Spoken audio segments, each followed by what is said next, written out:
This comic goes places. Last year, I looked at an issue of the tie-in comic to the 90s Superman animated series, Superman Adventures.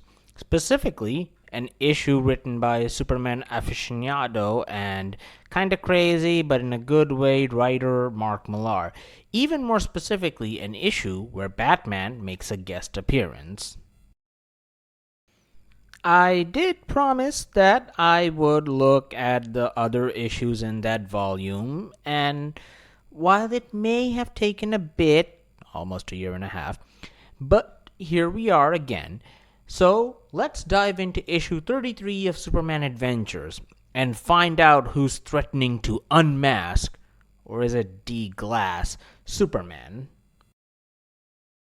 It is funny to look back at a story dealing with Superman's secret identity, considering that, as of this video, Superman has revealed his identity to the world. Something I really like. As someone like Superman, who has been defined by his honesty, and in the frankly mainstream, stagnant world of the DC and Marvel continuity, this change seems likely to stick. I mean, it's not like anyone would go out of their way to retcon a potential fertile ground for storytelling. Get that off the screen right now! Anyway, besides Millar as writer, we have pencils by Neil Vokes, letters by Phil Felix, inks by Terry Austin, and colors by the late Mary Severin, the latter two having worked on most of the issues of this volume of Superman Adventures. This issue opens with one of the most creative introductions of a story's title. Clark Kent is Superman and I can prove it. Initially, Clark and the reader think someone has revealed his identity to everyone at the Daily Planet, except nobody seems to have noticed. A confused Clark soon gets a phone call from the mysterious mastermind and fails to locate him by tracing the call. As Clark wonders about what would happen if his identity was revealed, the standard, my loved ones would be at risk, my villains would find new ways to try and hurt me, blah blah, etc., etc., the mayhem-seeking menace makes their next move. A news bulletin starts playing on a screen in the middle of a crowded street, unmasking Clark. He is mortified and tries to get the hell out of Dodge before someone recognizes him, but unfortunately, he runs into Perry White. As Clark tries to explain himself, the mastermind reveals that only Superman's enhanced senses can perceive this video and no one else can see it. They threaten to reveal his identity for real, saying it would make them very, very rich. Tired from the day's ordeals, Clark makes his way to his apartment, where someone is already waiting for him. The mastermind of all the day's incidents, the one who finally uncovered Superman's identity, Brad Wilson. Who? Even the comic makes that joke. Brad here went to Smallville High with Clark, and if the varsity jacket didn't make it obvious, he was the school jock.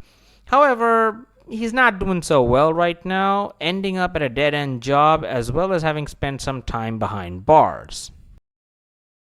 Brad used to bully Clark when they were kids and was able to recognize him as Superman. However, he doesn't actually have any proof that could, prove his hypothesis that Clark is Superman. Not for a lack of trying, though, as he brings out a Superman costume from Clark's closet, which Clark shows him the receipt for. He then tries to point out that Clark doesn't have any shaving equipment, but Clark counters that by saying he hasn't gone shopping this week. Brad is then ushered out of Clark's apartment, but he promises to keep in touch. Brad next pops up when Superman is having hot dogs with Jimmy Olsen. when suddenly a fire truck blazes by. Clark gets away from Brad by tying his shoelaces. Should have worn Velcro, my man. But Brad promises he will not stop until he gets what he wants. Later on, Clark is interviewing Lex Luthor about some new deal, but that's not important because Brad is here. He threatens to throw himself off the rooftop, forcing Clark to unmask himself as Superman in front of his worst enemy. Brad takes the plunge, and I do love his panicked face where he goes, "Somebody help me!" But no, Superman does not let Brad fall to his death and carries him up to the roof, where we see Clark Kent? Yes, it would appear that Brad has somehow been tricked by Clark. Who could it possibly be? It's Batman. I did say that Batman would be appearing in this as well. This really shouldn't have been a surprise. The world's finest talk about their plan while patting each other on the back. Metaphorically, because it's weird when Batman touches someone. And unfortunately, this is where the story starts to fall apart a bit. So, Bruce played Clark, and Clark played Lex, while also showing up as Superman. How does that work? Was the Superman that showed up a robot? Wouldn't Lex find out that someone hosted an entire gala in his name? We actually don't see Lex on panel with Clark and Superman. It's almost as if someone realized that this didn't make a lot of sense all of a sudden. Anyway, the story ends with Clark asking Bruce to give Brad a job at Wayne Industries.